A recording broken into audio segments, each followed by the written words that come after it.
ठीक है साहब। पार्टीशन के टाइम पे हमारे जो 150 जो मिलियन 15 करोड़ से ज्यादा जो हमारे यहां पे मुसलमान भाई हैं वो पाकिस्तान नहीं गए, वो यहीं ठहर गए। बिकॉज जो भी कुछ रीजन हो कि शायद उनमें विश्वास था कि यहां वो रह सकते हैं, यहां उनका कत्लो गारत नहीं होगा, इसी डर से। नहीं तो जिसका कत्ल होने वाला होता है वो रह जाता है, उसको उम्मीद थी कहीं नहीं यार, इतने गए लोग नहीं है इस देश के, वो रह गए। उनमें से कई कंपनी क्वार्टर मास्टर हवलदार अब्दुल हमीद परमवीर चक्र मरणोपरांत, ब्रिगेडियर उस्मान महावीर चक्र मरणोपरांत, इन लोगों ने कुर्बानी दी। आप मुझे बताइए, if you let 5 million Muslims of the valley go only on the basis that they are Muslims, what right will you have tomorrow to hang on to 150 million Indian Muslims loyal citizens? बताइए। लेकिन यहां पे बिल्कुल सही कहा मेरे भाई ने, प्रोफेसर साहब ने बिल्कुल सही कहा, यहां एक तबका है, अब बिका हुआ है या क्या उसको तकलीफ है, हमारी ब्यूरोक्रेसी में, हमारे राजतंत्र में, which is bent upon giving Kashmir, दे देना चाहता है। लड़ के मर गए हमारे लड़के, अरे तुम उन लड़कों की जान वापस दे सकते हो? अरे तुम उन विधवा को उसका आदमी वापस दे सकते हो, उस अनाथ को उसका बाप वापस दे सकते हो? 10,000 से ज्यादा शहीद हो चुके हैं। और यहां तो साहब की कैसे दिया जाए, कैसे फैसिलिटेट किया जाए। मैं हवा में नहीं बात कर रहा, मैं जम्मू की पैदाइश हूं। I am equally a state subject. और कोई ना मुझे बोले कि मेरे को बोलने का हक नहीं है, तुमसे ज्यादा हक है। ठीक है साहब। और मैं आपको बताता हूं, मेरी पूरी जिंदगी वहां लड़ते लड़ते गुजर गई है। और जब मैं किश्तवाड़ में सेक्टर कमांडर था, ये तो बेचारों ने आज बताया कि किस तरह लीगल तरीके से, किस तरह गवर्नमेंट फियाट से, पटवारियों के रास्ते वो जो है वहां पे आप एक कॉलोनाइजेशन कर रहे हैं, आप डेमोग्राफिक चेंजेस लाने की कोशिश कर रहे हैं। मैं आपको बताना चाहता हूं कि 2000 से 2002 के एंड तक मैं वहां पे सेक्टर कमांडर था किश्तवाड़ में। और मेरे सामने मैंने वहां जाके कैंपेन शुरू किया। मैंने कहा मेरे प्यादा नहीं मेरे को चाहिए, किसी प्यादे की लाश नहीं चाहिए। एक प्यादा मरता है, 10 बेचारे बच्चे को वहां से कोई खड़ा करके ले आता है क्रिकेट के बहाने। मुझे उनके टॉप कमांडर चाहिए, मुझे खासकर पाकिस्तानी चाहिए जो बिना वीजा, बिना पासपोर्ट मेरे देश में आए हैं। ये कोई रंडी खाना है? ये कोई रंडी खाना है? नहीं आ सकते तुम मेरे घर में बगैर पासपोर्ट, बगैर वीजा। आओ तो सालों तुमको पहुंचाएंगे, गाड़ के रखेंगे तेरे को। हमने मारने शुरू किए सारे चुन चुन के Pakistani divisional commander, district commander, tehsil commander ढेर लगा दिए साहब। वहां लड़कों ने भी पीछे पड़ गए दांत भींच के। मैंने कहा मैं भी नहीं तुमको छोड़ूंगा जब तक तुम नहीं करोगे। तुम्हारा फर्ज, तुम्हारा नमक का हक अदा करो, मारो इनको जिसके हाथ में हथियार है। Be nice to the people, be nasty to the terrorist. समझ गए? मुझे आवाम से कोई लड़ाई नहीं, मुझे लड़ाई है इनसे जिसके हाथ में कलाशनिकोव है। तो मारे तो मुझे बोला गया बख्शी साहब तेरे को देख लेंगे। ये मैसेज आया पार से, सोर्सों के थ्रू बताया गया बख्शी साहब देख लेंगे। मैंने समझा बख्शी साहब के ऊपर कातिलाना हमला होगा।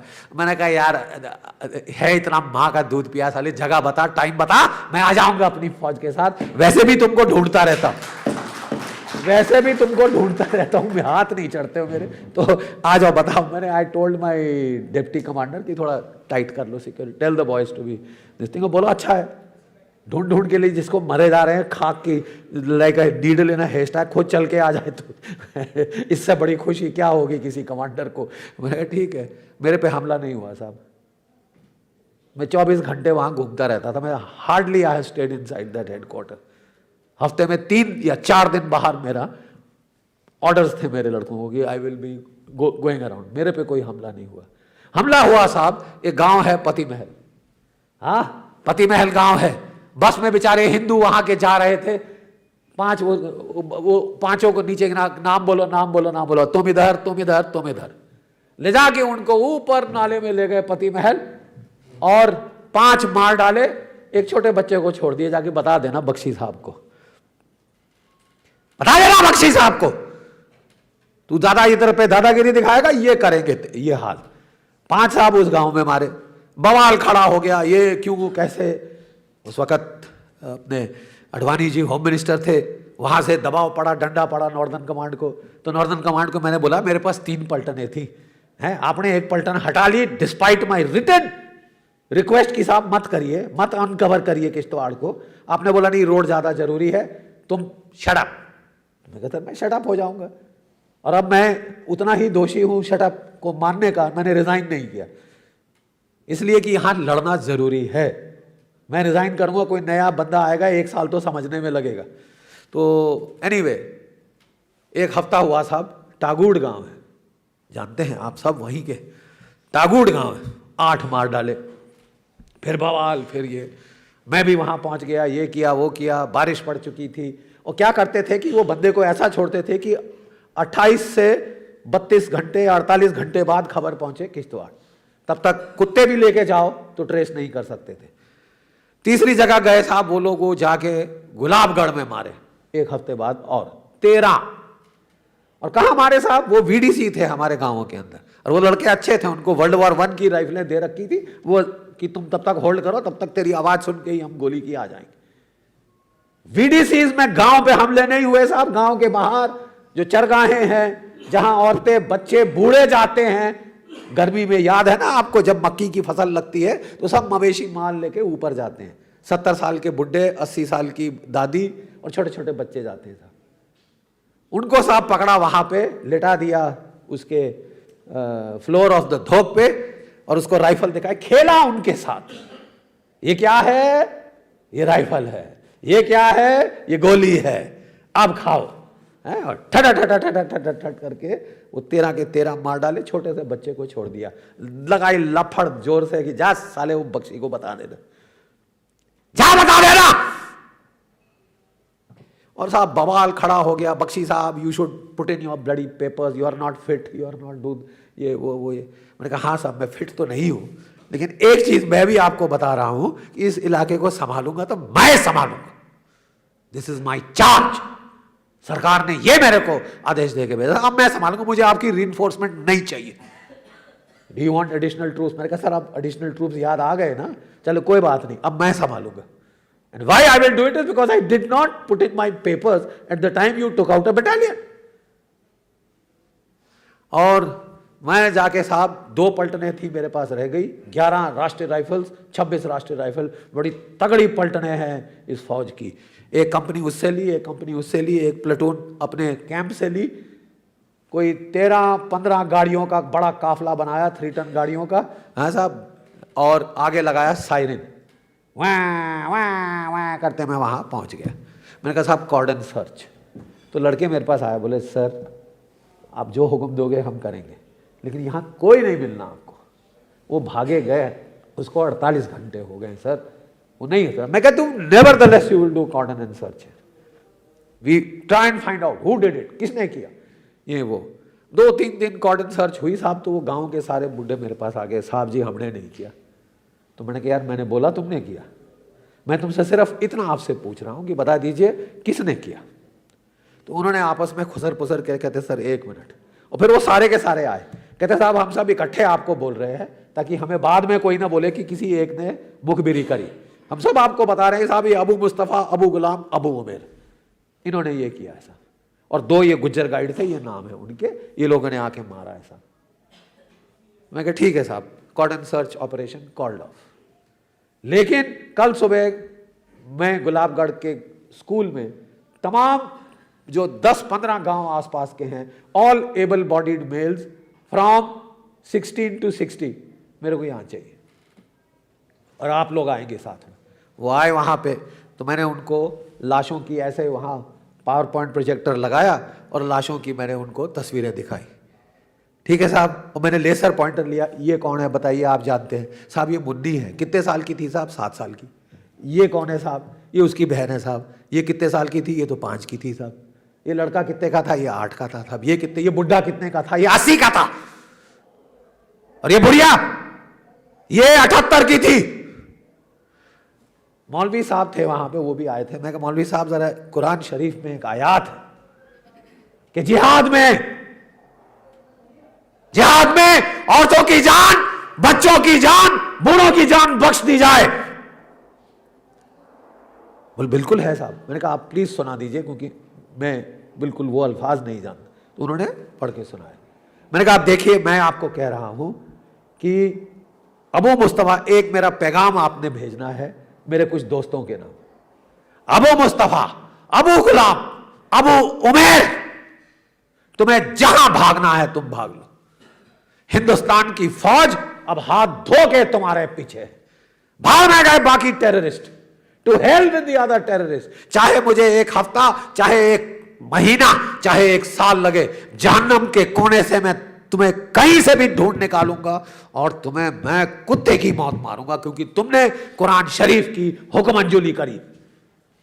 तुमको लड़ना है, तुम हमसे लड़ो, हमें लड़ने की तनख्वाह मिलती है, लेकिन ये औरतें बच्चे छोड़ो, अब तुम भुगतोगे इसका, और अल्लाह ताला का तुम जो है खौफ देखोगे।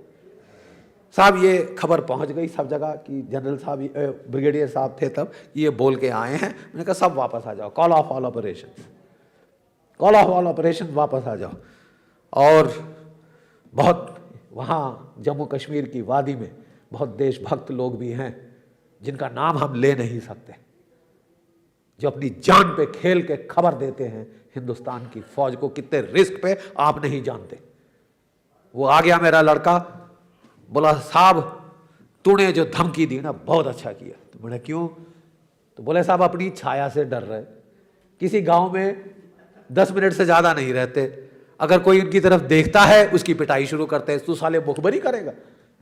तो कहता साहब बात यह है कि जिस गांव में जा रहे हैं वहां से खबर आ रही है। मैंने कहा कहानी कॉमेडी बंद कर, अभी किधर है? तो उसने बताया हमने ऑपरेशन लॉन्च किया, लड़े वो अपनी जान के लिए, इसमें कोई शक नहीं, क्योंकि वो घिर गए थे चारों तरफ से। और जैसे ही हमने घेरा डाला, हमको रेडियो पे मैसेज आए टेररिस्टों के, अरे बाप रे, अबू मुस्तफा, अबू गुलाम, अबू उमेर दुश्मन के घेरे में है, फौज के घेरे में है, अरे कुछ करो, ये फौज उनको बहुत बुरा हाल करेगी, बहुत जान की प्यासी हो गई, कुछ बचाओ बचाओ, कुछ फायर खोलो, ये खोलो वो खोलो। हम समझ गए ये वही है। मैंने अपने कमांडिंग ऑफिसर को भेजा था, मैंने कहा बेटा मैं आ रहा हूं, आई वांट देम डेड। हमले किए, कई सारे जंगल के बीच में खुला इलाका था, जैसे कि फुटबॉल का मैदान, 1 इंच कवर नहीं। 3 लड़के साला पहले 2 मिनट में घायल हुए, एक लड़के के यहां पे लगी माथे से और यहां से निकल गई, और वो फड़फड़ा रहा है जिंदा। तभी कहते हैं ना हमारे फौजियों के दिमाग नहीं होते, जिंदा फड़फड़ा रहा। तो वो मेरा सीओ हिल गया बेचारा, कहता सर 4 तो मैंने गिरा दिए मेरे, और मैं ऑपरेशन कॉल ऑफ कर रहा हूं सर, नहीं तो ये बच्चे मर जाएंगे सारे। तो मैंने कहा यार तेरे लड़के मैं निकालूंगा, उनको मत जाने देना, कसम तेरे को, तू उनको मत जाने देना।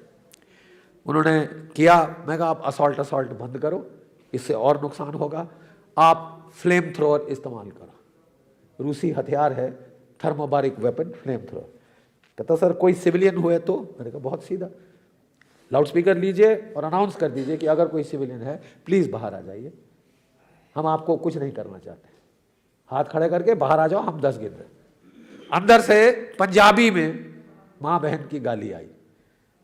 तो मैंने कहा यार देख, एक चीज तो तय है कि हमारे कश्मीरी भाइयों को पंजाबी में इतनी बढ़िया गाली देनी नहीं आती जितनी यहाँ पे मेरे को भी सुनाई दे रही ये नेट के ऊपर। तो कहता हाँ सर है तो कोई नहीं। तो मैंने कहा तो फिर कर, फिर भी डाउट है तो ये ले मेरे से order, I order you to use the flame thrower thermobaric weapon now, comply, because I don't want more casualty to my boys. लगाया साहब, वो धोख 400 फुट ऊपर लपटे गई, 400 फुट ऊपर लपटे गई साहब। 2-3 घंटे जल के वो राख, वो सब चीड़ के पेड़ थे, गोंद थी, राख हो गया। 1 घंटा लगा ठंडा होने में। जब हम वहां गए तो हमें बॉडी शॉडी तो आप छोड़ दीजिए, हमें हड्डी के चूरे मिले, जहां रीढ़ की होती है, मोटी टांग की हड्डी होती है, ये सब थी, वहां लाइनें थी। हाँ 3 AK-47 थी, जिनका वुडवर्क सारा जल गया और जो बैरल ऐसे मुड़ गया, इतनी गर्मी थी वहां पे साहब, 1000 डिग्री सेंटीग्रेड। AK-47 का बैरल जो सिर पे मारो सिर फट जाता, वो ऐसे मुड़ गया। ठीक है साहब। और मैंने कहा इसकी खूब फोटो खींचो, एविडेंस हमको चाहिए। खूब फोटो खींची। मैंने कहा अब मैं गुलाबगढ़ जाना चाहता हूँ।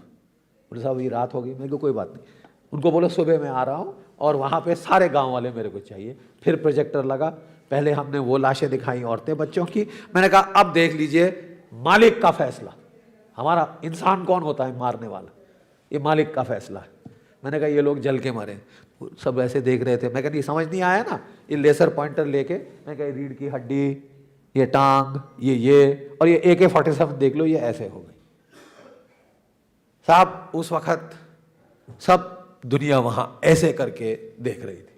ये सितंबर 2001 की बात है। लेकिन एक बात है साहब, सितंबर 2001 के बाद वहां पे माइनॉरिटी का एक बंदा नहीं मरा। वो पराक्रम में हमको हटा लिया गया, और जब हमारी फौजें जा रही थी तो उस वक्त हमने रेडियो सेट पे इंटरसेप्ट, अबे फौज जा रही है। बोले यार बाकी सब कुछ करना, हिंदू नहीं मारना यार, ये तो ये पागल कुत्तों की तरह वापस आ जाएंगे, हिंदू नहीं मारना। और वहां नहीं मारा। अभी पिछले साल एक वो वहां पे हुआ है, वो भी किश्तवाड़ शहर के अंदर, वो भी पता नहीं लोकल था या क्या था, लेकिन वो है। तो साहब तरीका ये है, अगर आपने आपको महाशक्ति कहते हैं तो हम नहीं कहते कि आप चीन जैसे बर्ताव करो, लेकिन जिसके हाथ में हथियार है उसे तो भुगतना होगा साहब, और उसके खिलाफ नरमी करना। और पत्थर भी हथियार, पत्थर भी हथियार। मैं कहता हूं कि ये सारा फसाद का जड़ तब खत्म होगी, माफ कीजिए हरि सिंह साहब गए, जो ये दूसरे खानदान हैं इनको भी जाना पड़ेगा।